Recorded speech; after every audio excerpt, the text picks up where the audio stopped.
I went to a town to do crusade, and Ponyo is in Kogi State. And in that place, one man was very sick and he was almost dead. And on his dying bed, he made a promise. He said, God, if I don't die, if I get up again, I have money, but this money now means nothing.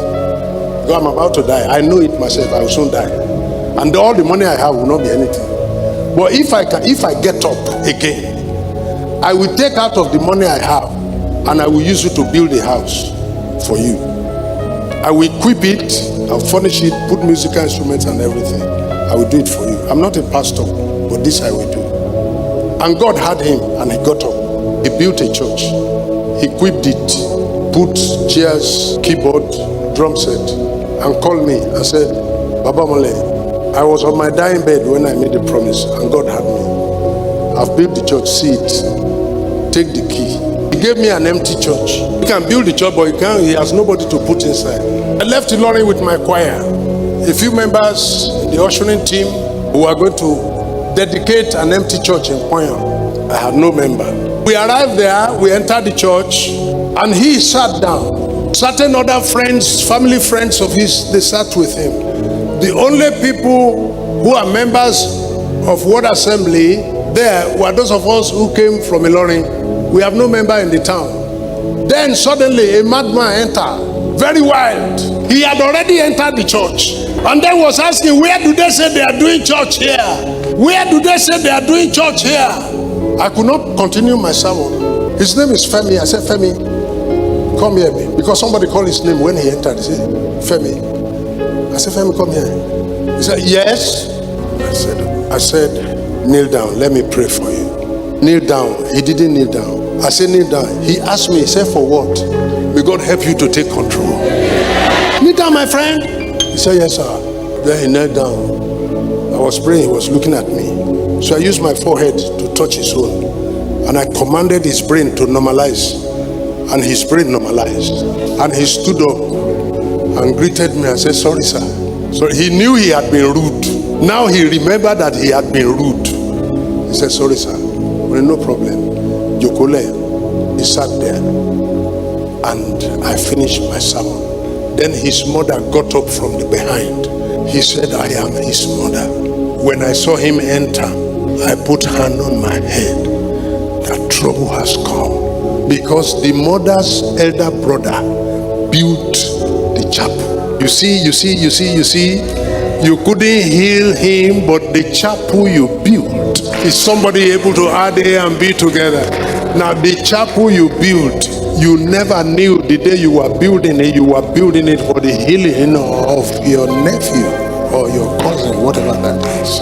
The mother got up and said, I am the mother, and walked down, and mother and son embraced in tears. And the mother was in tears. Femi was in tears, and the two of them sat. We ended the service. Let me hurry up to get to where I'm going. Femi looked at me as I was leaving Ponyo. He said, can I follow you? I said, can I follow you? We were looking for clothes for him to wear so he can enter my car. He can't enter my car the way he is. We're borrowing clothes.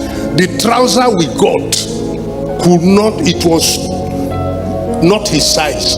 We went and used Akisa. We tore rags to make it a rope to tie the trouser to his body so that he can follow me. He followed me like that to Ilorin, and he lived with me for 2 years and became well. And each time the gospel team was going to Ponyo to do a revival, he joined them and got to Ponyo and organized a choir. And he began to sing in the choir. And people were coming from the town to come and see him. It was through Femi we got members. Because the news was, is it true that they say Femi is now a member of the new church that has come to town? And they just came to see him, and he was in the choir, and they sat down. They didn't go home and became members of our congregation. Then we will go back home. After 2 years, Femi told me, he said, sir, I want to go back to Ponyo. I said, what will you go around do there? He said, I want to be a businesswoman. I want to be a businessman. What will you be selling? He said he will be selling oil and selling plug and selling this petrol you use gallon to measure to sell. I gave him money, and he went to Ponyo and stayed inside the motor park and set up a shop there where he was selling oil. The drivers going out will buy oil, top up their engine oil and all that from him. And God began to bless Femi. And God began to bless Femi. And people in Ponyo were going to borrow money from him. The stone that the builders have rejected became the head. It didn't matter anymore that he was once mad. Now he has money. What is the past tense? That he was once mad. Because they mad him. He was only the aware. They were lining up in Femi's house to borrow money from him. He was the one borrowing them money. God will turn somebody around here. I said God will turn somebody around here. I told you a story yesterday of Alaji. The Alaji said, by this I know. I'm telling you another one now. It's not an Alaji now. The whole town of Ponyo was saying, by this we know. And I had a church there. My first member was a madman. Sometimes when you are looking for members, you can't get from correct men. Get wrong men in. Because the good men will not attract anything. Negative, publicly negative, publicly nasty woman. Do you remember that the Bible said that the whole of Samaria followed the woman? Why would they not follow the woman who have been in five different men's homes? They all know her in the town as a non-entity woman. Not anymore. Raise your hand and say, not anymore. If you can't get a correct person, you get a nasty person in. A nasty person will eventually bring people who are not nasty. God can use anything. God can use anybody to do his purposes and serve his agenda. Rise up on your feet. We're going to pray. Say, now I know. By this I know. There will be a turnaround in some of you, and the turnaround will be the biggest message in town.